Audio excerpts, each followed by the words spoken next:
Good morning, everybody. It is 9:45 on 11/5/2020. We're still here awaiting our election results. It's been kind of a nail biter for the last few days, so just keep calm. I've done a couple of podcasts on the election. One was an astrological and one was a tarot and oracle card reading. So you can find those on my podcast, The Raven's View. It's www.anchor.fm/The Raven's View. So you can find my podcast there. Some of them are also on YouTube as videos. So hopefully we'll know soon and we can either celebrate or slit our wrists, depending on your point of view. So anyway, today I wanted to talk about free will. This is a concept that's tossed around a lot, and what does it really mean? And there's, like everything, there's different takes. Like the nature nurture argument, where we are mostly made up of genes and we react totally to our genes, or did we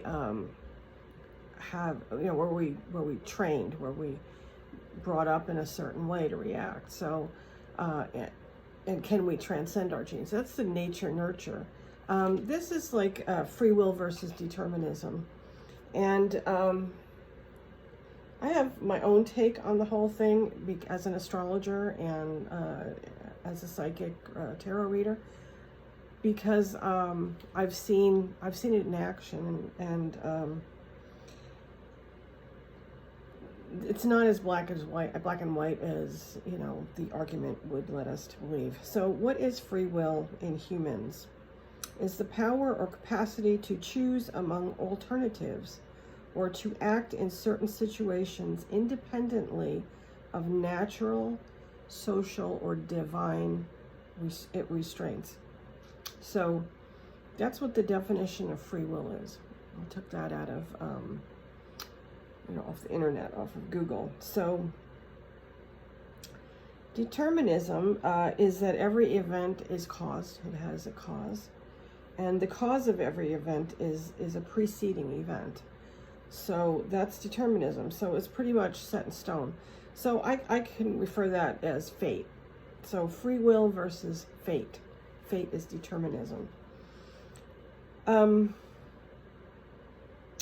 Determinism says that we're all manipulated from the moment we're born. We have our parental views, first of all. Parental stuff comes first. TV, ads, teachers as we go to school. Teachers shape us. We develop phobias, neuroses, and our DNA determines who we are. So that's determinism. I think free will is acting otherwise, not acting the same way. So, for example, if you have a family history of alcoholism in your family, and it comes down from generation to generation to generation, and you start to become an alcoholic, but you decide, oh no, I'm not going to go down that road. I'm going to make a difference, and it's going to be hard, and you go and you go to meetings or whatever, you go to rehab, and you don't become an alcoholic like the rest of your family.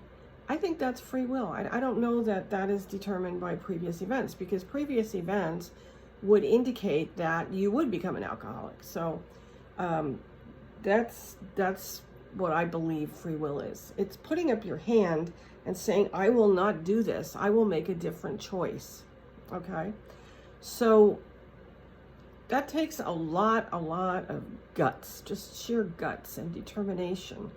And it's hard, and most people don't do it through most of their lives. It's just, you're more likely to act along the lines of what you were given, in terms of genetics and family and all that. So Free will, then, to me, is when you make a decision that goes against all those natural, social, or divine restraints. And I'm not sure what I know what divine restraints are. But, okay, we'll give them that. But free will is when you go against them, when you make a different choice, okay?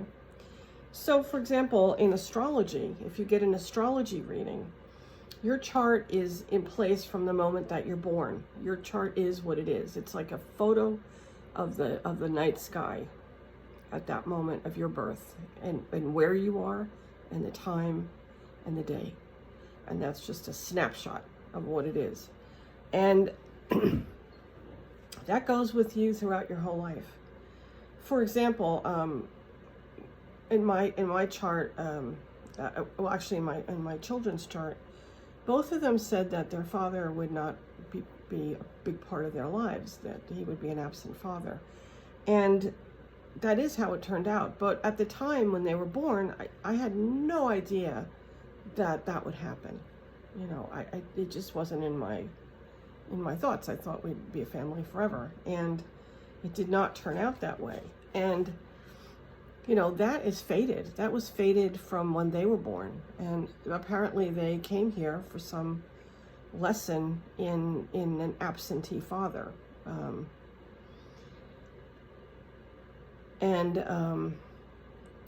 It was something that was in their fate. It was fated for them. You can tell those things from charts. So I do a lot of charts for children, newborns. And but, you know, you don't know at the time that those things are necessarily going to happen. So I see it a lot in charts of people where, you know, they have certain restrictions, issues, things that have happened in their lives, and they're kind of fated because they're in their chart. You know, it's definitely fated to happen. Now, you can have two people have the same thing in their charts, the same thing that would happen, like, you know, not being able to find their life's purpose or whatever.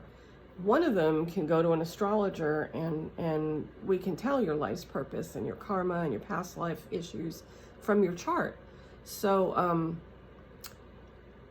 the other one may not find that out. So that person took their free will and they went to find out what was going on.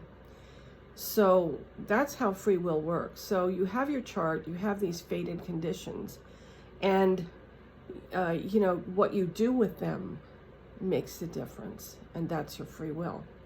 And that's astrology. And in tarot, I think that you know, when you throw down a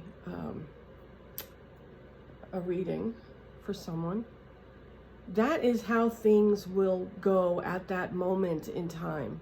Okay, so that shows, and I do predictive astrology, and it's accurate, and I'm pretty accurate, but that will show how things will generally turn out. I'm sorry, predictive tarot. My mind's muddled today. But you know, it shows how things will turn out when you throw down the spread at that moment, given what is at that moment. So, for example, when I did a spread about the election, everything said Biden was going to win. And the very last card that I put out was the Seven of Swords, which is someone trying to get away with something. And as that has shown now, it does appear that Biden has won. It's not 100% yet. And Donald Trump is running all over the United States trying to, you know, sue everybody. And that's exactly what the reading said, you know. So that was fated, and that's the way it turned out. You know, things, when you get your reading, like, you know how things are going to turn out, but you do have the free will to make things turn out differently. You do have that choice. So if a reading comes out that, you know, you're going to be quitting your job and going to another job that is horrible, that turns out to be horrible, you get that reading and you might make that decision not to do it. Although I wouldn't recommend making all your life's decisions by readings. Other people have free will also. So there's all sorts of factors that go into that. But I would say for the most part, in a reading, the fate does happen. But I'll always remind people you have free will. It doesn't have to be this way. So, but it takes a lot to utilize your free will. I mean, it takes a lot of moxie to stand up and say, I'm not going to do this, or I'm going to do something different, or, when one thing, seems to be going one way and you want to change it, you have to have courage to do that. So that's how I see readings. I mean, I believe that, fate is an opportunity. It's an opportunity to know what's going to happen and to see how, things play out. But free will is what you do with that opportunity. So the other choice you can have is to learn from a negative experience and to not repeat it and to make some great progress in your spiritual development. Those are also choices of free will. When you make that choice to step on the path of spirituality, of living a spiritual life, that may be a free will decision, maybe not, but sometimes it is. And that actual choice could change the whole direction of your life. You may start to see things differently. So anyway, I just wanted to talk today a little bit about that. I've been thinking about it, and I hope everybody's okay. Get through this election. It'll be over soon. And blessings to all.